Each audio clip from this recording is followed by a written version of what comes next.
बाद लोग ऐसे भी थे कि जो कहते कि मौलाना साहब हमें डॉक्टर ने कहा है कि पहले तो आपकी औलाद हो नहीं सकती, अगर हुई तो माजूर होगी।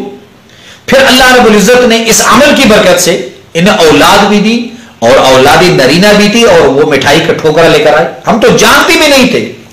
हम किसी जगह मैंने ये बयान फरमाया तो कई सालों बाद एक शख्स मिठाई का ठोकरा लेकर आया और कहा कि जी ये आपके वज़ाइफ से मैंने ये सीखा है, अल्लाह रब्बुल इज्जत ने हमें औलाद दी तो ये मिठाई कबूल कर लीजिए। बिस्मिल्लाहिर्रहमानिर्रहीम। अल्लाहुम्मा सल्लि अला मुहम्मद व अला आलिहि व बारिक वसल्लिम। लाखों करोड़ों दरूद व सलाम इमामुल अंबिया शाफ़े महशर मोहम्मद मुस्तफ़ा अहमद मुज्तबा सल्लल्लाहु अलैहि वसल्लम और उनकी आल तय्यबीन ताहिरीन पर। तो मेरे भाइयों और मेरी बहनों,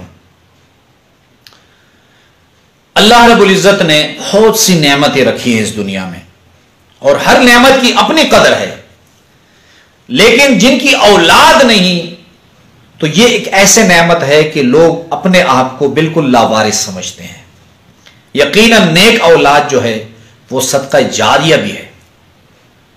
तो आज का जो अमल मैं आपके पास लेकर आया हूं, कितने लोग हैं कि वो औलाद की नेमत से महरूम है। अभी मुझे कालें आई, आज के दिन कम से कम 7-8 कालें आई सिर्फ आज के दिन कि मौलाना साहब हमारे बच्चों का मसला है। तो मैंने उन्हें कहा कि मैं ये वीडियो अपलोड कर रहा हूं, आपने बस इसे तवज्जो से देखना है और फिर यह अमल करना है। इस वजीफे के मुतल्लिक हमारे अकाबिर का भी यह कहना है और यह मेरा मुजर्रब भी है और आजमूदा भी है। वो लोग जिन्हें डॉक्टर ने लाइलाज करार दिया और बड़े माहिर डॉक्टर ने कि आपके बच्चे नहीं होंगे, आपके औलाद के जरासीम में नहीं है, अल्लाह रब्बुल इज्जत ने इस अमल की बरकत से अल्लाह रब्बुल इज्जत ने उन्हें औलाद भी दी, औलादे नरीना भी दी। बाद लोग ऐसे भी थे कि जो कहते कि मौलाना साहब हमें डॉक्टर ने कहा है कि पहले तो आपकी औलाद हो नहीं सकती, अगर हुई तो माजूर होगी। फिर अल्लाह रब्बुल इज्जत ने इस अमल की बरकत से इन्हें औलाद भी दी और औलादी नरीना भी थी और वो मिठाई का ठोकरा लेकर आए। हम तो जानते भी नहीं थे। हम किसी जगह मैंने ये बयान फरमाया तो कई सालों बाद एक शख्स मिठाई का ठोकरा लेकर आया और कहा कि जी ये आपके वज़ाइफ से मैंने ये सीखा है, अल्लाह रब्बुल इज्जत ने हमें औलाद दी तो ये मिठाई कबूल कर लीजिए। तो ऐसा बेहतरीन अमल है और इंतहाई आसान अमल है।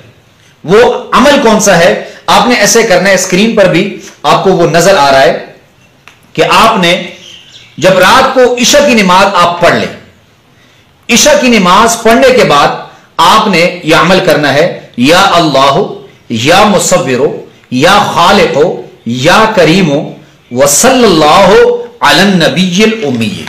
इस अमल को आपने कम अज कम जो है वो 70 मरतबा दोनों मियां बीवी ने करना है और उसके बाद चेहरे पे जो है वो हाथ मल लेने हैं और दुआ कर लेनी और फिर लेट जाना है। जब ये अमल आप ईशा के बाद करें तो किसी से गुफ्तगू नहीं करनी, फौरन ईशा के बाद आपने ये अमल करना है। 70 मरतबा मियां बीवी दोनों ने पढ़ना है और उसके बाद जब आप सो जाएं, तवज्जो से आप सुने और इसे लोगों तक भी पहुंचाएं कि वो जो मसाइल का शिकार है, जो टेंशन का शिकार है, जो बहनें तलाक तक नौबत पहुंच गई, ताकि उनको फायदा हो। उसके बाद आपने रात के आखिरी पहर में उठना है और जब सोएं आप तो एक अमल आपने यह करना है कि जब आप सोने लगे तो एक गिलास दूध पे 21 मरतबा अव्वल और आखिर एक मरतबा दुरूद शरीफ पढ़कर आपने 21 मरतबा सूरह फातिहा पढ़कर उस पर दम कर लेना है और दूध पर भी दम कर लेना है और मियां बीवी ने खुद पर भी एक दूसरे पर दम कर लेना है। उसके बाद जब आप सो जाएं, रात के आखिरी पहर में आपने जिमा करना है, लेकिन जिमा से पहले आपने दोनों ने टॉयलेट इस्तेमाल करनी है और उसके बाद जब आप जिमा कर लें तो जो शादीशुदा बहनें हैं वो कम से कम किसी तकिए वगैरह पे शोर के इंजाल के बाद अपनी टांगे जो है वो किसी तकिए वगैरह पे रख ले, यानी 10 मिनट तक अपनी टांगे ऊपर होनी चाहिए ताकि जो चीज अंदर है वो बाहर ना आए। और उसके बाद वो शादीशुदा बहन जो है वो 1 घंटे तक उसने दाएं तरफ लेट जाना है और यानी दूसरी तरफ नहीं लेटना बल्कि दाएं तरफ लेटना है और पेशाब वगैरह जल्दी नहीं करना। 1 घंटे बाद अगर कोई पेशाब वगैरह है तो वो करे। तो ये इंतहाई आसान अमल है। कई लोगों का अल्लाह ने जिंदगी बदल दी, अल्लाह ने औलाद उनको दी। बस इस आसान अमल को करें। वो लोग जो औलाद की नेमत से महरूम है, मेरी गारंटी है, सिर्फ एक मरतबा नहीं, बस इस अमल को करते जाए, करते जाएं। और याद रखिए, जब आपकी बीवी हामिला हो जाए तो हमसे राब्ता जरूर करें कि उसके बाद हम एक तावीज देते हैं हमल की हिफाजत के लिए, ताकि हमल की हिफाजत रहे। अल्लाह रब्बुल इज्जत आपकी तमाम परेशानियां दूर फरमाए।